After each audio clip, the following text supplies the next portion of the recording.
La mission de Médecins du Monde, c'est vraiment d'ouvrir le droit à la santé de la manière la plus universelle possible.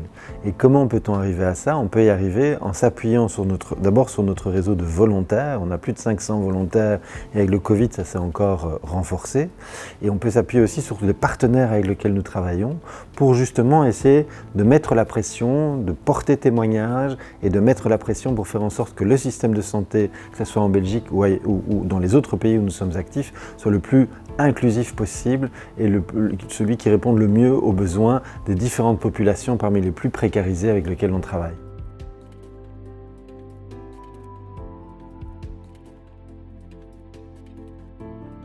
Un des aspects que nous voulons mettre en avant dans notre approche de la santé, en particulier avec nos publics, c'est de faire en sorte que ce public, ces bénéficiaires, soient le plus possible acteurs de leur propre santé. Que ce ne soit pas une expertise qu'on impose du haut vers le bas, vers nos bénéficiaires, mais que les bénéficiaires soient des acteurs eux-mêmes de leur propre santé et donc du changement social.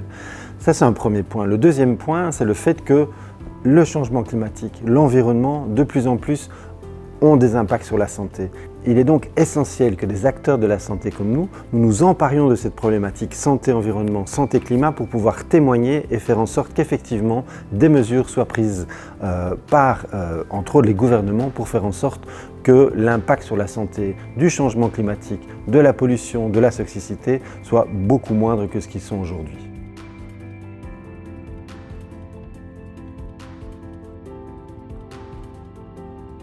En tant que médecins du monde, si nous voulons vraiment faire en sorte que la santé soit un droit pour tout le monde, au-delà de la dimension mouvement, au-delà de la dimension autonomisation des patients, ce qu'on veut, c'est nous-mêmes être le plus professionnel possible pour assurer ce droit-là à nos bénéficiaires. Et donc ça passe par quoi? Par une plus grande professionnalisation d'une organisation qui finalement est assez jeune et aussi une plus grande autonomie financière pour pouvoir développer les projets qui nous intéressent en faveur de nos publics. Et nos publics, je le rappelle, ce sont les personnes migrantes, ce sont les personnes sans abri, ce sont les personnes exclues des systèmes de santé, que ça soit ici ou que ça soit dans les pays où on est présent. Ce sont les personnes qui souffrent d'une situation où leur droit à la santé n'est pas exercé.